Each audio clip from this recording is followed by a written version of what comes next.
더 데비에이트에 오신 것을 환영합니다.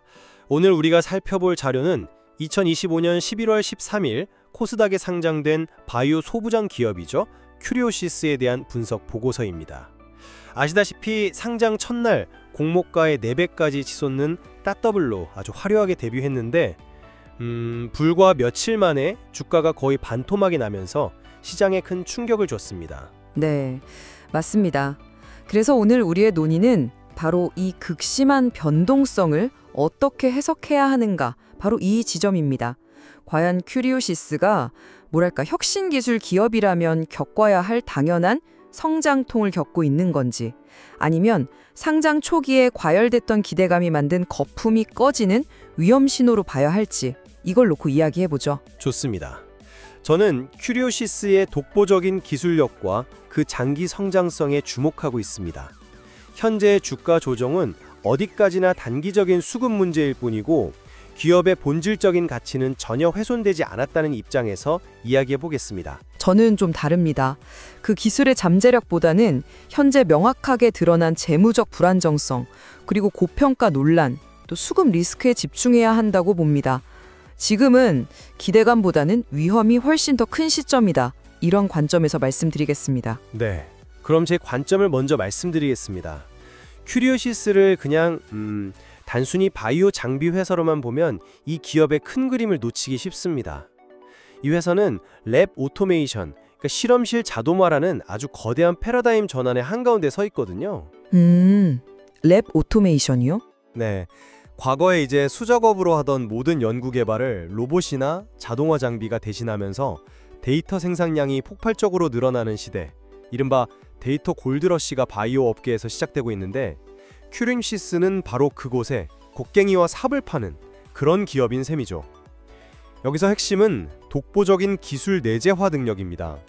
이 회사는 핵심 부품을 무려 100% 자체 개발하고 생산합니다. 네, 그 부분은 인상적이긴 하죠. 이게 단순히 원가를 낮추는 수준의 이야기가 아닙니다. 글로벌 공용기업인 서머피셔 사이언티픽 같은 곳이 우리한테는 이런 기능이 추가된 장비가 필요해 라고 요구하면 정말 몇 달 만에 뚝딱 하고 맞춤형 제품을 만들어낼 수 있는 유연성과 속도를 가졌다는 의미거든요. 거대 기업들은 몸집이 너무 커서 이렇게 빠르게 움직이질 못합니다. 그래서 직접 경쟁하는 대신에 그들에게 핵심 장비를 공급하는 ODM, 즉 제조자 개발 생산 파트너가 되는 아주 영리한 전략을 택한 겁니다. 여기에 정부가 세계 최초로 합성생물학 육성법까지 만들면서 정책적으로 밀어주고 있으니 성장 동력은 의심할 여지가 없다고 봐야죠. 그러니까 기관 투자자들이 수요 예측 때 무려 67.6%에 달하는 물량을 의무 보유 확약한 것 아니겠습니까? 당장 팔지 않고 길게 보겠다는 스마트 머니가 그만큼 이 회사의 장기 성장성을 믿고 있다는 강력한 증거라고 봅니다. 네, 그 곡괭이와 삽 비유 흥미롭습니다. 저도 그 비전 자체는 동의하는데요. 근데 말이죠, 아무리 좋은 곡괭이라도 터무니없이 비싼 가격에 팔린다면 그건 좋은 투자가 아니지 않겠습니까? 현재 큐리오시스의 주가와 가치는 저는 현실적인 펀더멘탈이 아니라 그 비전에 대한 과도한 희망, 그리고 투기가 만들어낸 결과물이라고 생각합니다. 지금의 주가 급락은 거품이 꺼지는 지극히 자연스러운 과정이고 어쩌면 이제 시작에 불과할 수도 있습니다. 시작이라뇨? 우선 재무 상태가 너무 불안정합니다. 기술 성장 기업 특례, 그러니까 당장은 적자여도 기술력 하나만 보고 상장시켜주는 제도로 들어왔지 않습니까? 2024년에도 62억 원의 영업 손실을 기록했어요. 회사는 2026년에 흑자로 전환하고 2028년에는 매출 470억 원을 달성하겠다고 하는데 이건 어디까지나 검증되지 않은 회사의 목표일 뿐입니다. 바이오업계에서 이런 장밋빛 청사진이 얼마나 많이 사라져 왔는지는 우리가 더 잘 알지 않습니까? 더 심각한 건 명백한 고평가 신호들입니다. 공모가 산정의 기준이 된 게 현재 이익이 아니라 무려 3, 4년 뒤인 2027년, 2028년의 추정 순이익이었어요. 심지어 그 공모가마저도 프리-IPO, 그러니까 상장 직전 투자 유치 때보다 4배나 높은 가격이었습니다. 그런데 상장 첫날 거기서 또 4배가 뛰었으니 이건 이성적인 판단의 영역을 넘어선 거죠. 이걸 가장 잘 아는 사람들이 누구였을까요? 바로 기존 투자자들입니다. 스틱벤처스가 보호예수, 즉 당분간 팔지 않겠다는 약속이 없던 물량을 상장하자마자 시장에 내다 던지면서 차익 실현에 나섰다는 점은 이거 시사하는 바가 매우 크다고 봅니다. 그들은 지금이 가장 비싼 가격이라고 판단한 겁니다. 아니 잠깐만요. 그 VC의 매도를 그렇게까지 부정적으로만 해석할 필요가 있을까요? 벤처 캐피탈은 원래 기업을 키워서 상장시킨 뒤에 투자금을 회수하는 게 그들의 비즈니스 모델입니다. 그걸 가지고 기업 가치가 훼손됐다고 보는 건 좀 논리적인 비약이죠. 오히려 저는 소수의 VC가 나간 그 자리를 더 긴 호흡으로 투자하는 다수의 기관 투자자들이 채우고 있다는 점에 주목해야 한다고 봅니다. 아까 제가 말씀드린 67.6%라는 의무 보유 확약 비율이 바로 그 증거고요. 현재 주가 급락은 그런 단기 투자자들이 빠져나가면서 생기는 일시적인 수급의 불균형일 뿐이지 거품 붕괴라는 표현은 너무 과합니다. 성공적인 기술주 IPO 초기에는 흔히 나타나는 현상이고요. 오히려 기업의 본질 가치를 믿는 장기 투자자들에게는 매력적인 진입 기회가 될 수도 있습니다. 단순한 수급 불균형으로 보기에는 하락의 깊이와 속도가 너무 심상치 않습니다. 불과 5거래일 만에 고점 대비 주가가 거의 반토막이 났어요. 이건 건강한 조정이 아니라 패닉셀링에 가깝다고 봐야죠.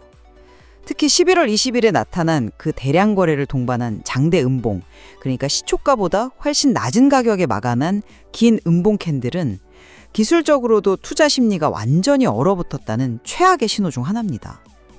VC의 매도가 그 기폭제가 된 건 맞습니다만 그 이면에는 이 가격은 너무 비싸다는 시장의 근본적인 의구심이 깔려 있었던 겁니다.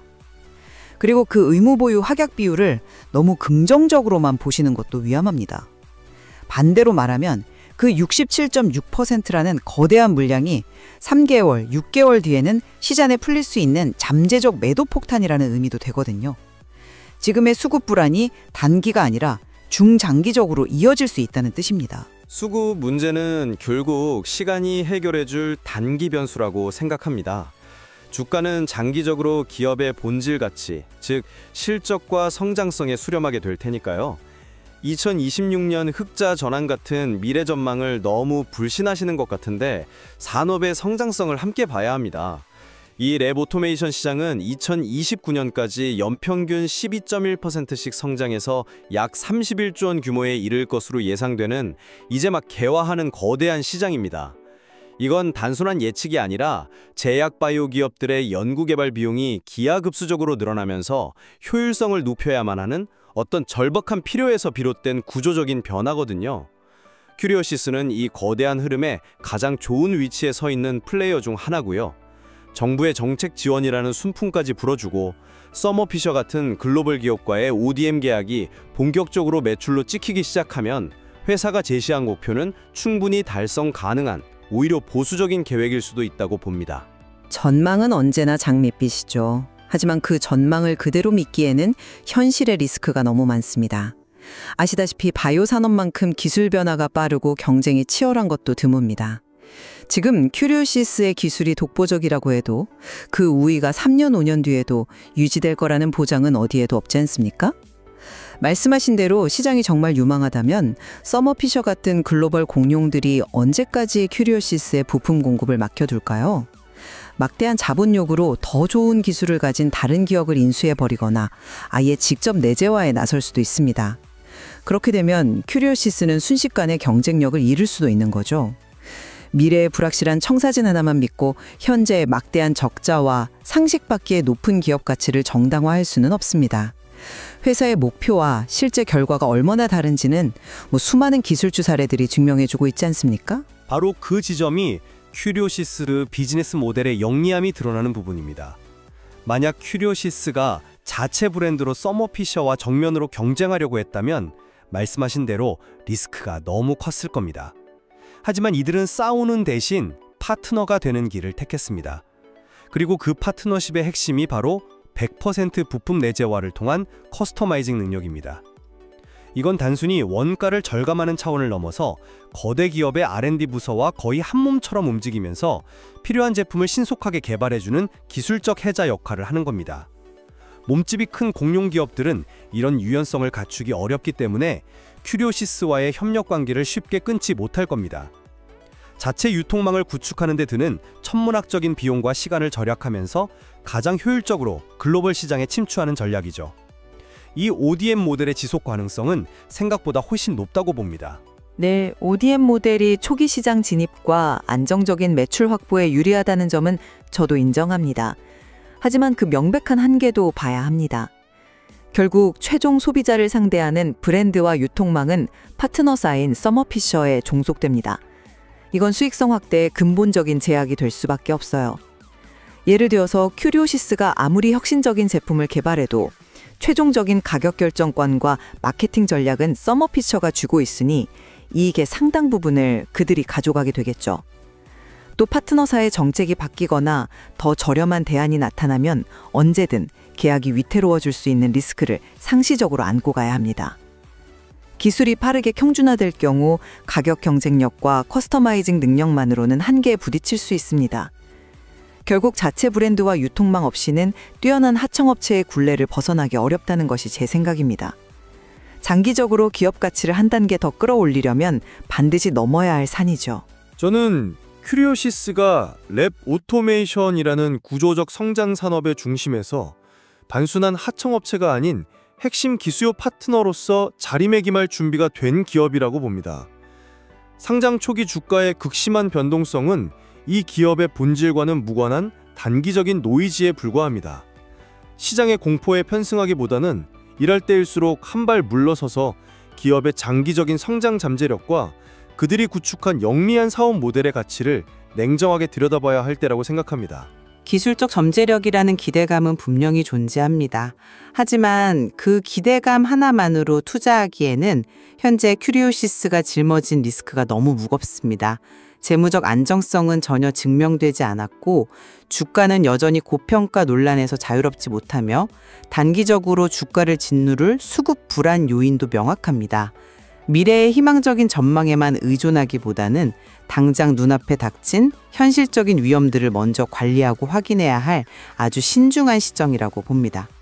결국 큐리오시스의 미래는 그들이 가진 기술적 잠재력을 시장이 신뢰할 수 있는 현실적인 수익으로 증명해내는 것, 그리고 상장 초기의 극심한 변동성을 이겨내고 장기 투자자들의 믿음을 얻는 것에 달려있겠군요. 맞습니다. 랩 오토메이션이라는 거대한 잠재력의 밝은 빛과 재무적 불확실성 및 고평가 논란이라는 짙은 그림자를 동시에 봐야만 이 기업의 본질을 제대로 파악할 수 있을 겁니다. 오늘 우리가 논의한 것 이상으로 자료 속에는 더 많은 정보와 관점들이 담겨 있습니다.